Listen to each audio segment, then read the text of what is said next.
I wanna make it with the people that was there from the start. I don't need no new people, they gon' tear me apart.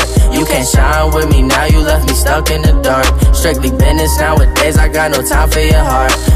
Hello everyone, and welcome to episode 16 of the Secondary League Podcast, the baseball podcast presented by The Pinch Runner.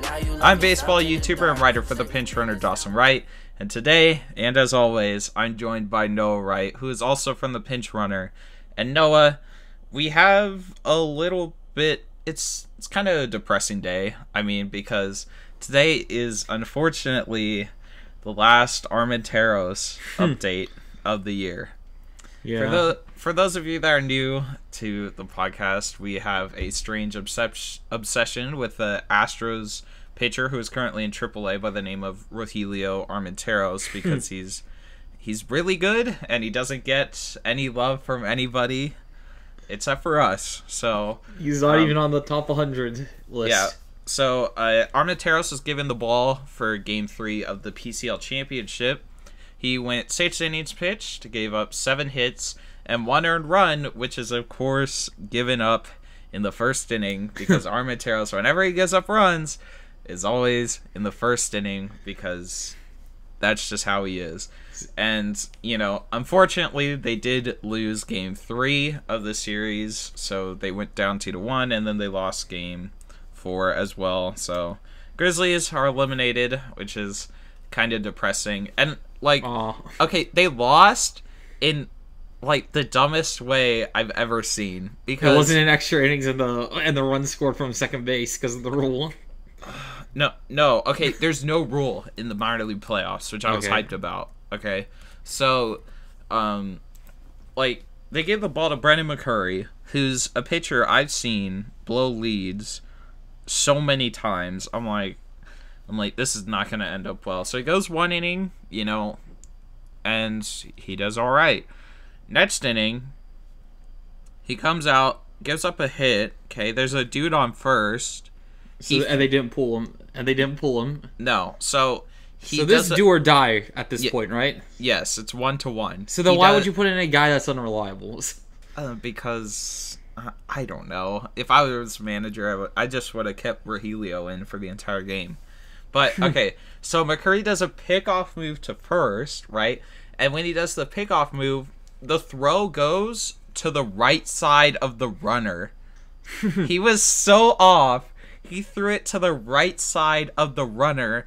The ball goes down the line. Runner goes to third, and then they do a suicide squeeze, and they score and win. That's pretty sad. That's yeah, it was brutal. Yeah. So, man, it sucks for that we're not gonna see Armenteros, as much anymore, because the Grizzlies are now in minor league free agency, which is interesting because the Astros are moving to Round Rock, is what it looks like right now. So Armenteros will go with them to wherever they're going. Yeah, unless he gets traded, which who knows with the Astros. But so they're going to Round Rock. The A's signed with Vegas, which is really funny because now the A's AAA team has a better stadium than they do since Las Vegas is getting a new ballpark. And so it leaves the Grizzlies with either the Brewers or the Nationals left pretty much, or the Rangers, but it looks like the Rangers are going to San Antonio, who's now becoming a AAA team from AA. So, okay. Yeah, I'm going to have a new third favorite team, I guess, or second favorite. We'll see how they move up for a while, which will either be the Brewers or the Nationals. Yeah. I hope it's the Brewers. Nationals, and then the Rangers, that'd be horrible. Yeah.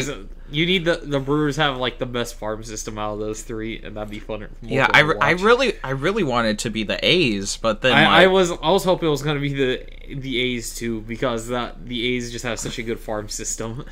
But I don't know. They gotta have at least one good ballpark in their organization. So I guess. Yeah, minor league free agency is gonna continue to stress me out over the next few days until everyone's decided.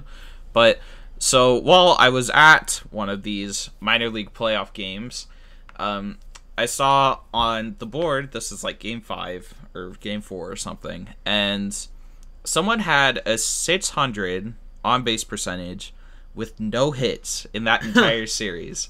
So it had me thinking, how high of an, like for an entire season, how high of an on base percentage would you have to have if your batting average was 0 to still be in the lineup? I think it would have to be like Joey Votto levels times 2. Really? Like, okay, let's say we need like an example team to like base this off of, right? Yeah. Let's say you're like, I don't know, the Pirates. We'll use the Pirates as an example. Okay. If you had a guy that had a 350 on base percentage for whatever reason, okay, he got hit, walked, whatever, like he got hit by pitch, okay, and 0 average, would you find a spot for him in the lineup, like 8th or 9th? I don't know. Because, like it's not... There's a 35% chance he's going to get on base, but I don't know if I want to take that 35% chance. I know, it's either 35... There's a 35% chance he's going to give on base, and then there's a lot more chance that he's not going to do nothing. Well, okay, true, but also, you think about it for other players, isn't it, like, kind of the same thing, right? Okay, let's say you have bases loaded and 2 outs, right? Okay. You can either have this player hit, who might get walked 35% of the time, or you could have Josh Bell hit. Josh Bell gets on base 35% of the time, too, though. Oh, dang. I was trying to think of an example. I was thinking David Freese, and I'm like, oh, shoot, you traded him. What about Polanco? Can you give me an example of someone who hits around, like, 250? Polanco's a good example. Then there's Cervelli and Mercer. Okay, Cervelli. We'll use Cervelli, okay? Because Cervelli hit, or you could have this guy, hopefully he walks. Because I don't know. Think about it. I don't know. Cervelli has a 381 on base percentage right now, so I don't know. And a 258 batting average, so... But, like, if you had a higher on-base percentage, okay, than the dude behind you, or the dude that, might substitute for you or whatever. He's got to have a pretty low on-base percentage for me to consider that. He's got to have, like, 300 or lower. 300 or lower? Okay. So let's say he has 300 and lower. Would you let the guy try and walk? Well, I would also have to consider batting average too, but if like the guy who has a 300 or lower on base percentage only has if it's Chris Davis, I'm putting in somebody else regardless. Chris Davis, oh my gosh. Well, he's gotten his average up. He's at like 177 now. I don't care. He might be at 180. I'm not sure. He only gets on base 24% of the time. I'm going to take the guy who gets on base 35% of the time more. So, yeah, that was just an interesting thought I had. Because, like, I don't know. It'd probably be pretty situational. I'm sure there'd be sometimes, like if you had a runner on, I don't know, third or something with no outs, and you need to get someone else on base. Why should I waste a roster spot on that though? Are you wasting a roster spot though? Because you get on base, you hit him ninth. Okay, let's see. Okay, it depends what else he can do. If he can actually field and he can actually like run, those are like two other things I have to consider. Okay, too. let's just say he's am I really gonna in both? Our hypothetical player. All right. So he has a 350 on base percentage. Let's say 380. Average. Let's say 380. 380 average speed, average on base. Doesn't have a hit yet in the majors. I don't know if that'd be worth having if he can only get on base and that's it. Why? Why though? Think about it. His because value. He can't do anything else. I mean, okay. Let's say you put him at first. Okay. First, first base is probably the least, or second, you don't really have to do much difficult fielding. It's not like you have to gun guys out from the outfield or something. I don't know. I feel like second base is kind of hard. I mean, I'm not saying it's easy. Playing first base is hard at the major league level. That's just a fact, right? Has anyone here seen Moneyball? But, like, this guy would have to have... I'm thinking if he has a higher OBP than someone else in my lineup who doesn't really have a high OPS and doesn't really bat that well. Listen, if it's Chris Davis, I'll get anybody over Chris Davis, but I think that's about it. Only Chris Davis is the only person in the league you'd hit this guy in front of? Yeah. You know there's worse players in the league than Chris Davis, right? Who's worse than Chris Davis? I don't, Please, I'm list sure me one guy. List me one guy who was doing worse than Chris Davis. All right. I'll fielding, find it. Fielding, right base now. running, and batting ability. Everything, not just batting ability. Everything.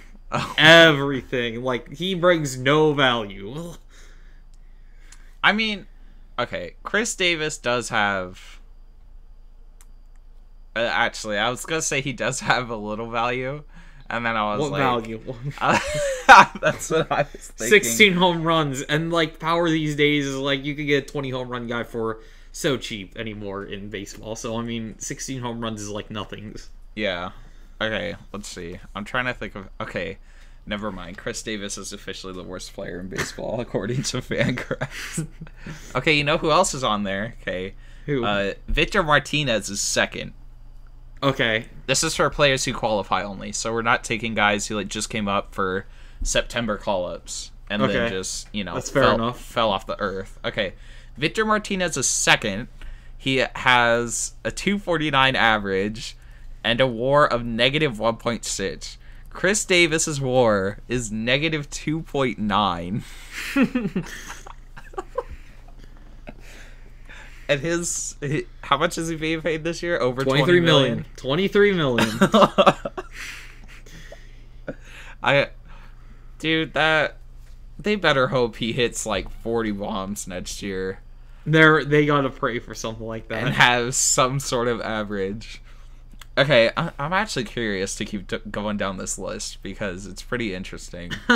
Okay, Vargas Solarte. Vargas, I butcher name. Jan Hervis Solarte. Jan Hervis, is that how you say it? Yeah. Okay, that's interesting. He's third, okay. Negative 0.7 WAR, 232 average. I mean, isn't he like fast though? No. No, he's not. I'll tell you how fast he is. Hold on, where I think it was under here. I remember. I think one time it was under Baseball Reference at one point. I'll tell you how fast he is. They had a nickname for him, Slow Arte. I think that I remember seeing that. I was like, really? Is that it? All right, that's just cruel. And let's see. Yeah, it's weird because there's some guys on here. Like, okay, Victor Martinez, like his strikeout percentage is 9. Chris Davis's is 36. But he does have an 8% walk rate. Thank goodness for that. What's Chris Davis's walk rate? It's 8%. Oh, what's Victor Martinez's? 6.3. Oh. Let's see. Who else can we find on this list? Teoscar Hernandez. Why are you on here? I mean, he's all the way down at 15. D. Gordon has a WAR of literally 0. That's weird to think about. 269 average, 289 OBP. But he can run. I mean, he has 30 stolen bases. D. Gordon has 2 home runs, really? Wow. I mean, he's never had more than 4 in a season. I know, but I'm impressed he has 2. I'm not saying he should have more. I'm impressed that he has 2. Albert Pujols. Damn, that's depressing to see him on the list. Negative 0.2. And that's what he's going to finish with, too. He's out for the rest of the year.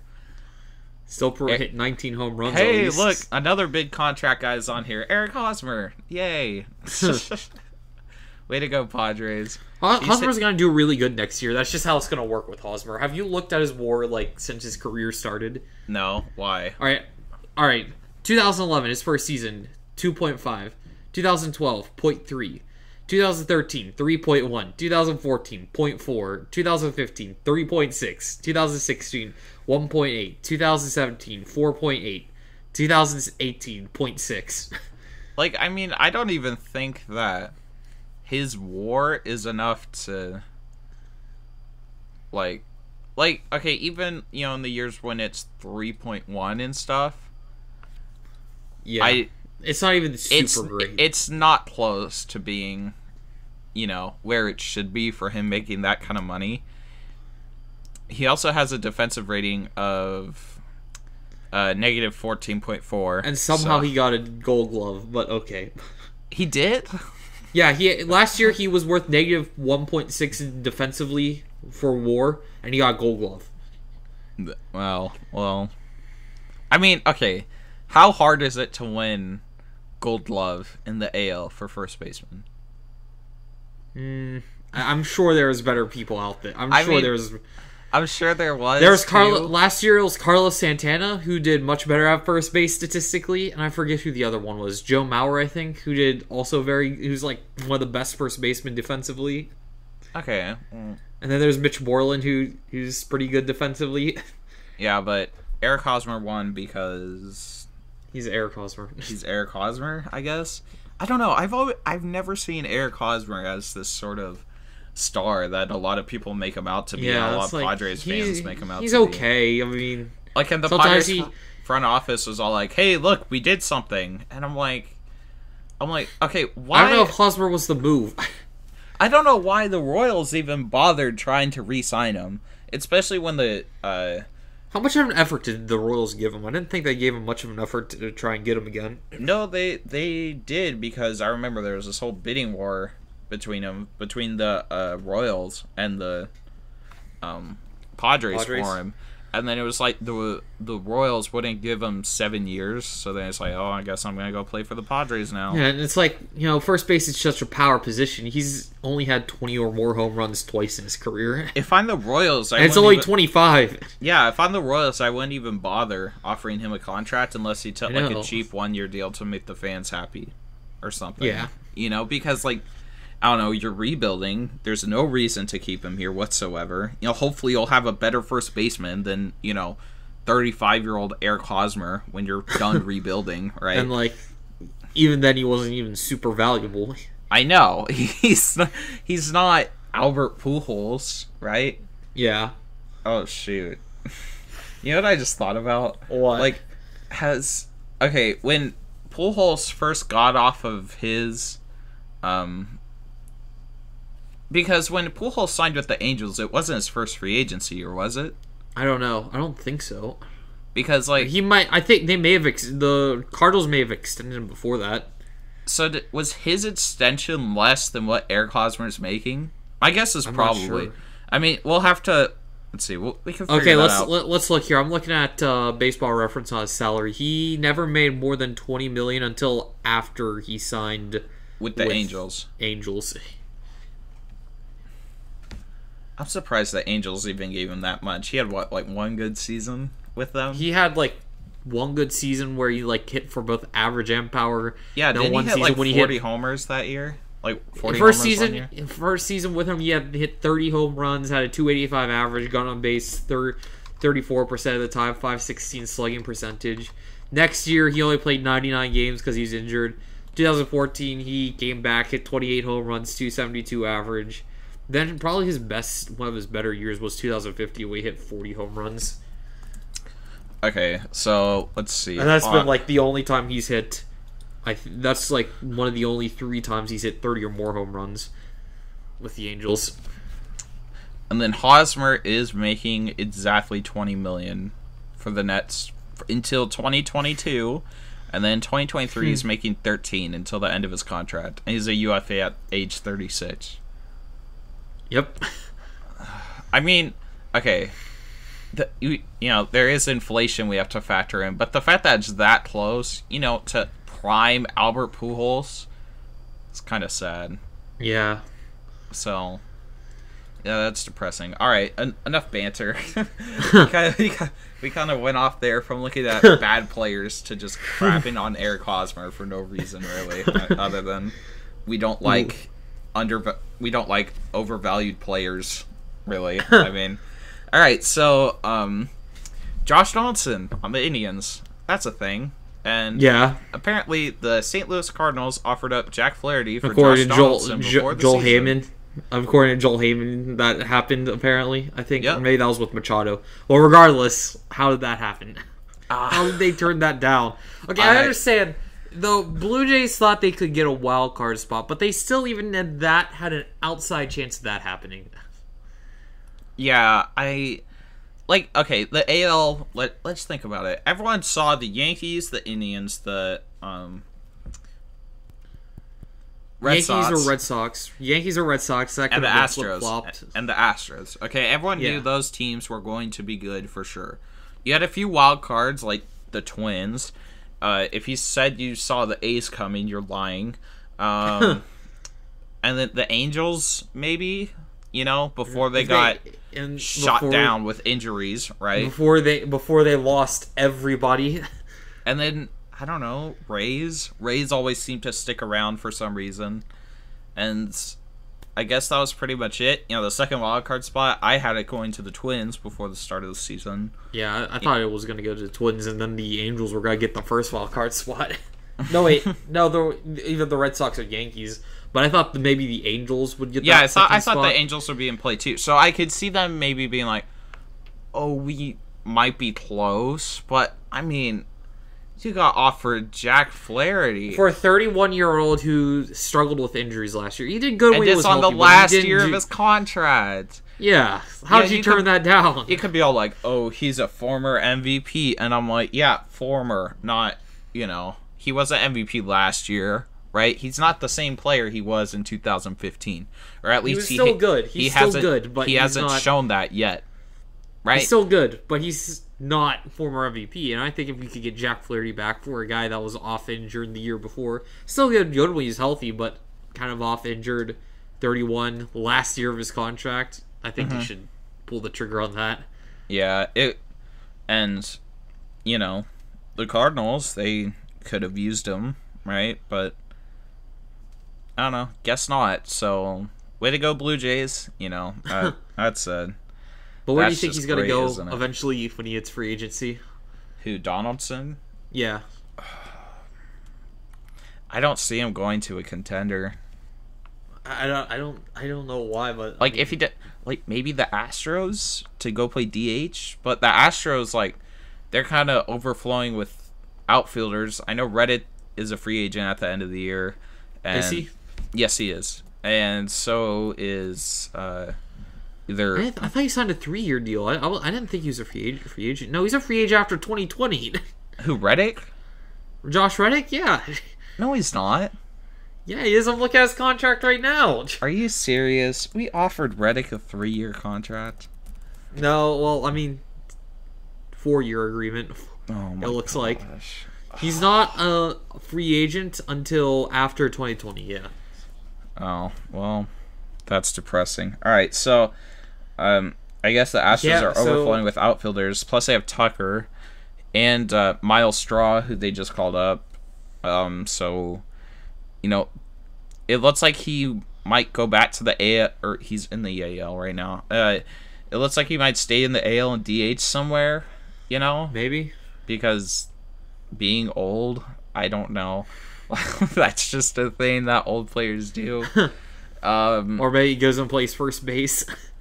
Because think about the contenders in the American League. Okay, Red Sox. You think you're playing Devers. DH over there? No. Third Devers base? at third no. base. Yeah. So, first base? No. Maybe Mitch Moreland, depending on how that goes. Yeah. So Red Sox, maybe. Yankees, I don't see that. I don't see it either. Unless too many DH first base types over there. Yeah. Let's see. Astros, we already talked about. The A's? Maybe. They already have Chris Davis, the good Chris Davis, and in DH, and they have Matt Chapman, and I'm pretty sure you don't want to move Matt Chapman. Okay, what about first? Matt Olson. Shoot. Man, that'd be fun, though. Josh Donaldson back on the A's. He just belongs in an A's uniform, you know? It seems like Reddit does, too. Yeah. So... But, I mean, he could go to the NL Indians, and maybe play third base for, like... I don't know, the... I maybe don't know. He could go back to the not Nationals, the Indians, move Jose Ramirez to second base, and do something with who was it? Who's our second baseman? Kipnis. Yeah. Yeah, I could see that. It probably really depends how the rest of the season and the postseason goes, whether they want to keep him or not. You know, I'm sure. You know, Josh Donaldson. You know, you always want to have a veteran like that. You know, especially around young guys like Jose Ramirez and Francisco Lindor. You know, just because that's how baseball clubhouses work. You know, it's always good to have a mix of young and old players like the Atlanta Braves have right now. So, you know, we'll see. What about the Cardinals? Do you think the Cardinals might go for him? It probably where he goes depends on his performance for the rest of the year. Yeah. Because they don't know what Josh Donaldson they're getting. And, like, if he performs, like, I don't see the Indians making it past the divisional round. I'm just going to say that now. But, yeah, if they do, great. Good job. Woo, good job. But if he performs good in the divisional round, you know, possibly ALCS, World Series, whatever, then... If he performs well in the playoffs, he will get a bigger deal for sure. Because teams see that and they're like, hey, we want to win too, so come to our team. Here's a bunch of money. There you go. All right, so Manny Machado is also in the news recently because apparently he was in talks with the Orioles for an extension before the trade deadline. Wow, this was a while ago, though, that I heard. Yeah, but yeah, it's interesting because you're thinking, Manny Machado, why would you go to the black hole that is the current Baltimore Orioles team? Yeah. Like, why would you want to stay there? I mean, you know, and like 8 years, $64 million. That's pretty underwhelming for that. What? Did anyone actually think this is going to work? I don't. Maybe the Orioles front office. Are they missing a zero? It's like because you know if they had a zero, then you know that might make sense. You know to stay with the Orioles, but $64 million for 8 years for still prime Manny Machado. All right, Baltimore. That's like if you're Manny Machado, you know, you walk in, you're thinking, "Oh, I'm gonna get close to $200 million." You know, probably around 8 years, right? Yeah. And then they show you the contract, and you look at it, and you're just like, aren't you just like, I'm out, man? like really? That's about $8 million a year, I think. That is horrible. Mark Melancon makes more than that per year. I feel like that was like established years ago though, back like when he was still a rookie or something. So I mean it better. I mean even still, I don't know about that. Like you don't really want to sign a contract when you're a rookie. I mean part of you does because you know guaranteed money. It's baseball, right? It's for security, yeah. But part of you, you know, when you're a rookie superstar, you're just like, nah, I'll wait and then get my value up. Right? Yeah. So, Orioles, you know, they did make the right decision in trading him instead of just letting him. They should have traded him at the beginning before the season even started to get more value. Yes. Like, that's what I thought was going to happen, right? You know, you heard all this stuff about him to the Indians. Can you imagine if that happened? Oh, we think we're going to try for it again. Yeah. And then they went out and got Andrew Kashner and Alex Cobb and thought we're gonna be good. Yeah, they got some real aces over there. Now you're like one of the worst teams within the last 20 years, but okay. Mm-hmm. Yep. So now he is with the Los Angeles Dodgers, but do you think he will stay there after free agency? I don't think so. All right, where's he going? I want to pit. I really want him to go to the Phillies. Why? You're a Pirates fan and you want Manny Machado to be on the Phillies? So what? I mean, it's not like the Pirates are like the Phillies are the main rival of the Pirates. But listen, the Phillies, young team, they could use a guy like him at third base or shortstop, wherever. You know, well, wouldn't that be fun to see him at Philly? It would with be all fun. those other young guys. Man, exactly. I'm still disappointed he didn't get traded to the Brewers because that would have been exciting. All right, I want to talk about fun. That's fun, but I could see him re-signing with the Dodgers. I don't know because Philly just looks so good right now, and it's so easy to hit in that park. So. They need. I think they're like that one piece away from being a really, really good team. Or we do know that he's had some. I don't know what word to use here, but he's had some not contact, but he's like shown some interest in the Yankees, kind of. Like. I don't know. I don't think it would be wise for the Yankees to go after Machado. I don't, but it's the Yankees. They got money. They're throwing all their money in furnaces all the time. All right, so I mean they could do it. I don't think it would. Like especially with like how AIDS that clubhouse has been. Like I mean, with the whole hustle crap. Which one is it? The whole hustle. The Yankees. I did not hear this.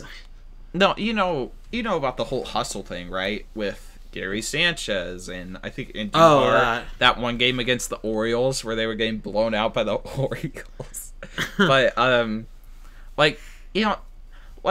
it's I don't know if that's the smartest move because Manny isn't the coolest player. He's definitely not going to help with that. That's the best way I can say it. But especially with Boone still there. Like if Girardi was there, I was thinking, okay, he could handle this. Like, if Girardi was there, none of that hustle stuff would even happen. Yeah, that's just, that because Girardi would be like, okay, you're cut from the team. Bye. Why did the Yankees get rid of Girardi? Because they're like, oh, we only made it to the ALCS in a year we weren't even supposed to be competing. Game 7, ALCS, even though we weren't even supposed to be super great. They weren't okay, they were supposed to be like above 500. They weren't even supposed to make the playoffs. Yeah, technically that was a rebuilding year, but still, I mean... And I don't think Girardi did anything wrong, right? Why exactly did they get rid of Girardi? Because that seemed like such a strange move. He brought them a game within the World Series. Yeah, that'd be like... And they're like, bye-bye.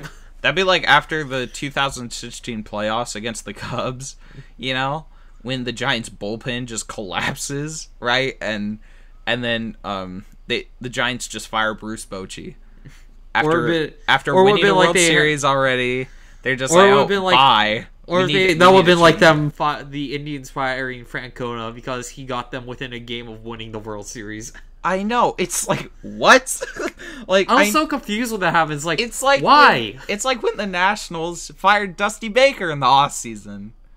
Yeah, I remember reading something with that, though. Like, they were going to decide to keep around whichever the manager is now. I don't know. They've had, 3 over the past 5 years. But yeah. they've changed... But I heard this we're keeping the manager now. It's like, why? You changed every other manager out that doesn't make it to that has made it to the playoffs but loses first round, but you gotta keep the one guy that didn't make it to the playoffs. Yep. Because that's how it goes, I guess. Sometimes, you're thinking oh, maybe they just needed a change of scenery or something. And they needed a new face. And I'm like, why? The Yankees? Yeah, or teams in general. When they fire managers for... There's some reasons some managers are bad, obviously, but it's the Yankees. You just have managers that take their teams to the playoffs. Some of them World Series winning managers, and then they're just oh, bye, we lost in the divisional round. And I'm like, what? I never understood that. And even Like, I think they especially- even fired. Who was their manager? I think in 2014. I think when they went to 2014 was it? I forget who it was. It wasn't still Matt Williams, was it? I don't know. I'm gonna look it up. I don't think it was. But I Maybe. remember It whoever might have it was, whoever won Manager of the Year, they fired literally the same offseason that he won Manager of the Year. Matt Williams, I think. I don't know. I think it might still have been Matt Williams. And then, the Nationals made it to the playoffs. Sure, they lost in the division round.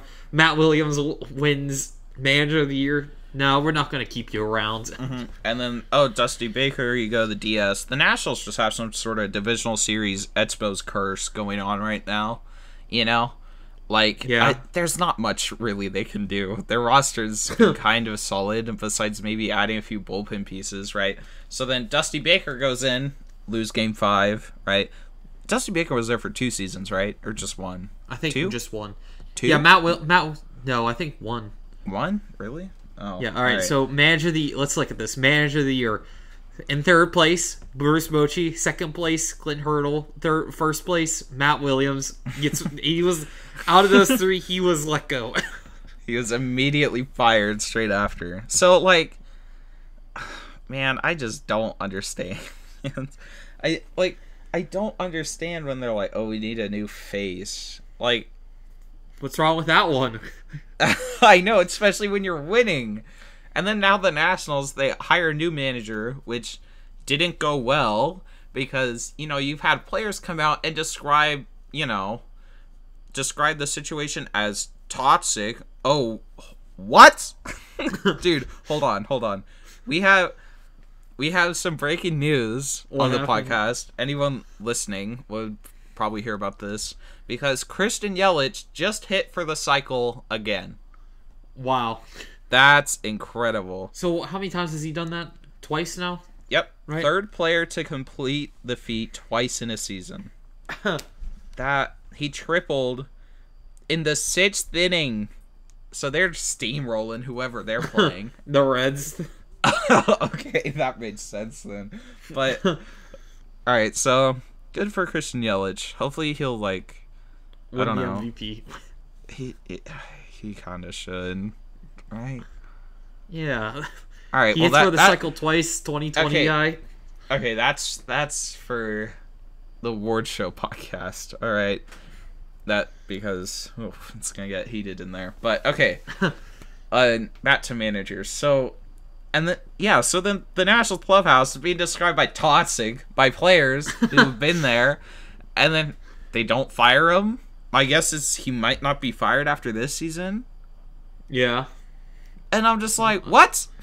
like how does that guy not get fired? But you fire all the guys that got you to the playoffs and were described as good managers. Yep, because that's how the cookie crumbles, I guess. I really was confused by the Yankees firing Girardi last year. Yeah, that this guy got you nowhere. a game from the World Series with a team that wasn't even supposed to be ready. Like what? Like if you're upset about a few ways he used his bullpen or something, who cares? He got you a game from the World Series. I know, and man, I hope Girardi manages again. Finds a team. Yeah, I do too. I thought he was going to. That whole thing about him going to the Cardinals, but then whoever the Cardinals manager. Then about Mike Schilt.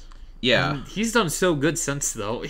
Yeah, so... But the Cardinals are smart. They realize he's a good manager and gave him a contract. Mm-hmm. Yeah, so... Good for Mike. All right, so let's go ahead and round this podcast out with a little bit of talk about the Rockies and Nolan Arenado, who is a free agent after the 2019 season, which is coming really soon. I know. So... The Rockies have some decisions to make, which will probably be a little dependent on what happens with the rest of this year. They could win the West. They could get a wild card spot. The National League is still kind of, a jigsaw puzzle right now. So, do you think if the Rockies are... Well, obviously, okay, if they're still competitive, you're not trading him. No, in 2019. I don't think you No, that doesn't make sense, okay? If you're not competitive, and he says, oh, I'm going to free agency, but there's still a possibility I'm re-signing with you. You know, like he just wants to, test the waters or whatever. If Arenado decides to go somewhere else, I don't think it's a right decision on his part. Why? If you look at his home and away splits, it's because of the course factor. It's like Charlie Blackmon. Yeah, okay, let's look at his home. Okay, let's look at his home, okay? At home, he bats .319, .374, .606. That's really, really good. That's a 980 OPS. Away, he bats .263, .319, .470. Wow. And teams will be looking at that, right? Yeah. Because, teams are all edgy. Hey, look, we got this, super nerd, as Jason Worth would like to call it, that calculates all these numbers. And he showed right. that you suck at home, which means your numbers are going to go down. Here, have $50 million less on your contract.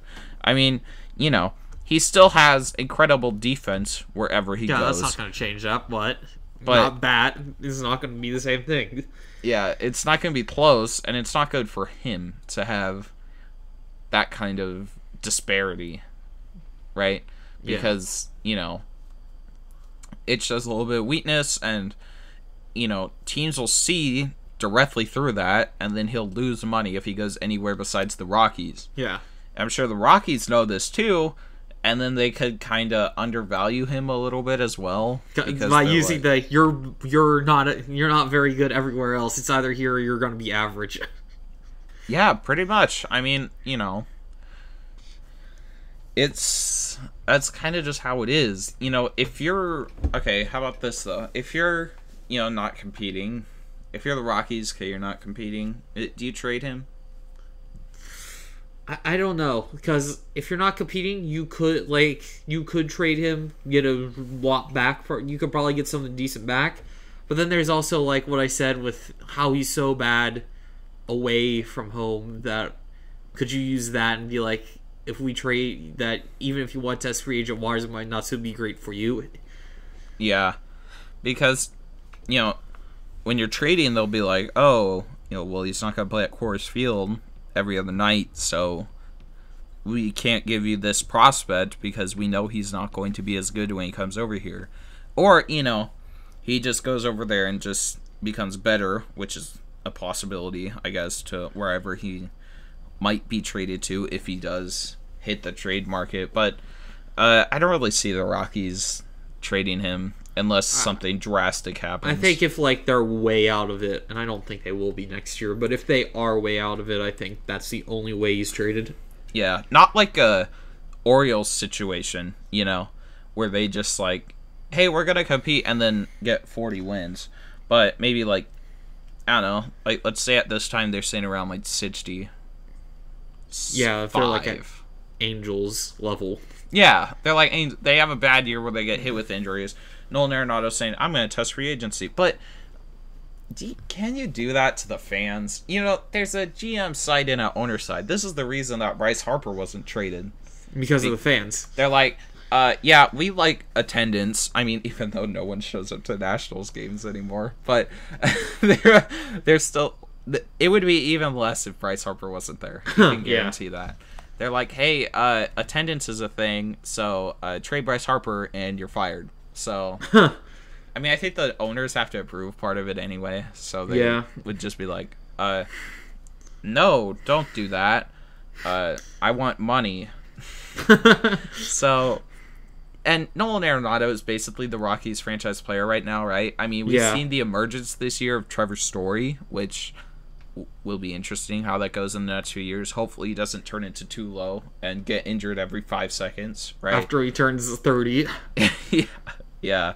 Who knows? Maybe they could even use. Who knows? They might even be able to use the same reasoning, you're bad everywhere else. So why should you even test free agent market? Yep. It's really interesting for Colorado hitters because it's oh, you suck everywhere else. Stay with us. Because it's so dynamic how Coors Field is such a different park compared to everywhere else. Yeah, dingers just fly. Oh man. I think that's one reason Carlos Gonzalez went back with the Rockies. Wait, hold on. Okay, here we go. We got another Christian Yelich What record happened? to finish. Okay, so Brewers' Christian Yelich is the first player to hit for multiple cycles versus the same team in one season. I forgot his other cycle was against the Reds. I didn't even know it was. I forgot it was too. Oh man, that's just great. If he doesn't win Rookie of the Year, or not Rookie of the Year, if he doesn't win MVP, I don't think he's doesn't gonna win win MVP. Rookie of the Year. I don't know about that one. if he doesn't win MVP, we're gonna have some problems. Yeah, well, we'll save that for the award show podcast, which should be coming up in a little bit. But do you have anything else to say before we finish? I think we covered everything we were going to talk about, and then some. Yeah, yeah, we went off a little bit, but I guess that's what banter is. All right, if you are listening on YouTube, be sure to drop a like on the episode and subscribe to the channel if you're new. If you're listening on thepinchurunner.com, good for you. Congratulations. You get a thumbs up. But thank you all for listening, and we will see you all in the next episode.